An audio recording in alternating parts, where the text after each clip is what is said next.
Hello ladies and gentlemen, welcome back to Madden 2005, the Giants GM mode. We're here at the end of the year number 1 as the general manager, and just going to take a look at that newspaper, man. What's going on? Well, there you have it. Ahmad Green ends up winning the MVP. They say this was no surprise. And I'm gonna be honest with you. EA just doing classic EA things even back in 2005. He does not deserve the MVP award, and I'm going to show you why here in a minute. But just looking at these awards is actually pretty cool, because you can actually also look at the NFL like as a whole, like the offensive player of the NFL and defensive player of the year. You can't do that anymore. For some reason, you cannot do that anymore in these Maddens. So you can take a look here. Unfortunately, nobody from our squad is going to win an award this year, but we do have a couple Pro Bowlers that do end up making it. But you can see Brad Johnson was the best quarterback of the NFL.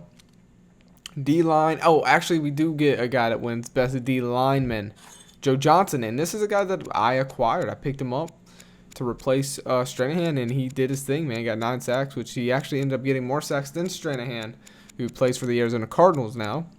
So I just thought that was pretty cool. My GM moves coming in clutch. But here's the Pro Bowl players, as you can see here. We had, I think, 2. No quarterbacks, so Kurt Warner didn't make it.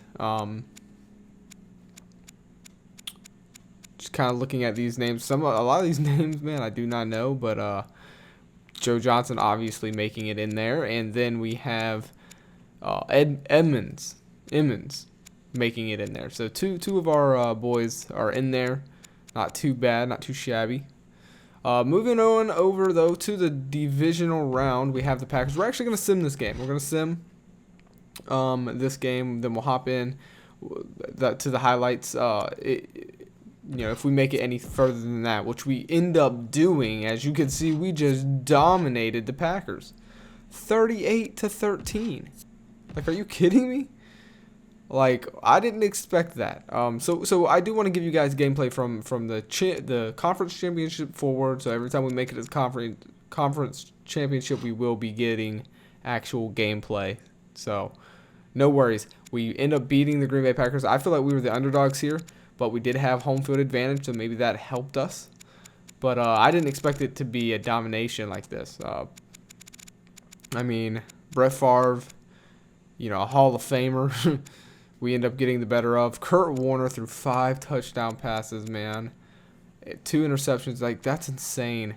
Tiki Barber is back, and I do think like that's one of the biggest reasons why we are winning games again. He had 111 yards. So Toomer is still doing his thing. Anquan Bolden, not that involved really, but that's okay. And, I mean, honestly, Matt Bryant was perfect on the day, hitting 1 of his field goals there.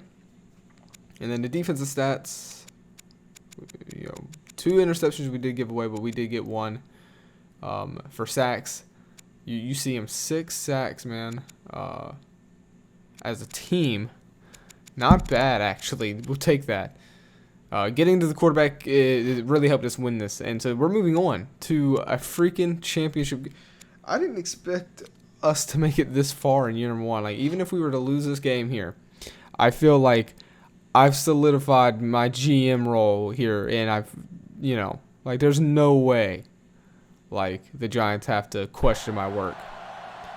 So that leaves us to the NFC Championship game. We'll hop into the highlights here real quick. It would be Tiki Barber taking it off, setting them up for a 51-yard field goal. Matt Bryant would put it up, and it's got it doesn't got the distance, just missing it. It would have went in if he had a little bit more power in that leg.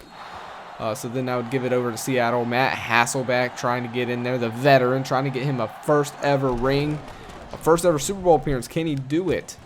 Well, he's going to be short there. And this was a very defensive game. Both these teams very similar, very, I mean, there's a reason why they've made it this far, right? Barber getting shut down with a nice hit right there. Double team there. Kurt Warner later Stepping out of the pocket, throwing it deep to Toomer, who drops it from the hit. And that's not normally what you see from him. Now, later in this game, though, Seattle would take the lead 3-0. Right before halftime, Kurt Warner, step back, finds Shockey. Jeremy Shockey's going to take it. He's got the speed, and he's going to take it out of bounds to stop the clock. And we all know what's on the line here. A chance to the Super Bowl. It's Hillard, the third option. But he's such an amazing option. He's good enough to be a second option, in my opinion. Barber, not going to get in. Seattle's defense, goal line stand here. Can they finish it? Barber. Oh, it's a trick play to Toomer, and that's going to set him up going backwards there. Not good. Seattle showing tremendous goal line defense here. Time is ticking. 15 seconds. Kurt Warner trying to change the play up. What's going to happen here? A lot of pressure on both these teams. And Kurt Warner's going to find Shockey into the end zone. What a route. What a throw. A 9-yard reception. There's the first touchdown of the game. Coming late in the second now. We know what is on the line, man. I would say the only benefit, I would even go to say that Seattle is the better team here on paper as well. But it's very, very close. So I got to give the Giants the upper hand just because they're at home. They have that home field advantage. Can they use it to their advantage? Get the crowd involved early. I feel like that's what they've done with that touchdown to give them the lead for the first time today. Tiki Barber. And then it's Kurt Warner. Stepping in the pocket. He's going to scramble out. And no, that's just not a sack you want to take, man. The veteran knows better than that. They would have to punt it. And the score would remain 7-3. Matt Hasselbeck going to find Morris on the play on the outside, wide open. Holds on to it after the hit. Third down, though, they would be set up with their 50% on the day. Matt Hasselbeck would step back in that pocket and throw a dot to Bannister and across the 50. Seattle goes. This is not looking good. Oh, my goodness. That should have been picked, but it's not. Less than 3 minutes left, man. What a defensive game this has been. We all know what's on the line. They all do. Sean Alexander has not been involved at all in this game. He gets shut down once again. That would actually, they're going to punt it. They're going to trust their defense. They're going to punt this one away. And all we got to do is have a good drive. And we are going to the Super Bowl.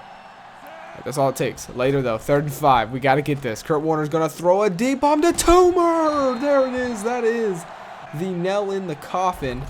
We're going to hand it off, though. Barber's not. He wants to get in, and he's going to. If he can finish it, he can. Touchdown, Giants. That is the nail in the coffin, says Barber. 14-3. That, my friends, would do it. Giants versus Seattle in the NFC Championship game. Very defensive, very close, honestly. I think our defense won us for this one, so we are going up against the Chiefs. The Chiefs ended up beating the Colts. The Chiefs also were the best team in the regular season, winning 14 games. So I think if we perform the way we did here, we're not going to win.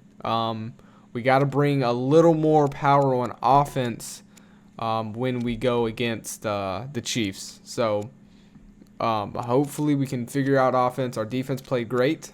So next episode, the Super Bowl, we're going up against the Chiefs.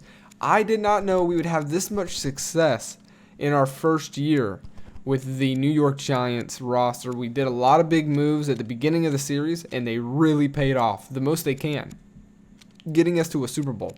Now, can we go and win it in year number 1? That'd be the first time I've ever done that. Ever. So, lots on the line. I'll see you there.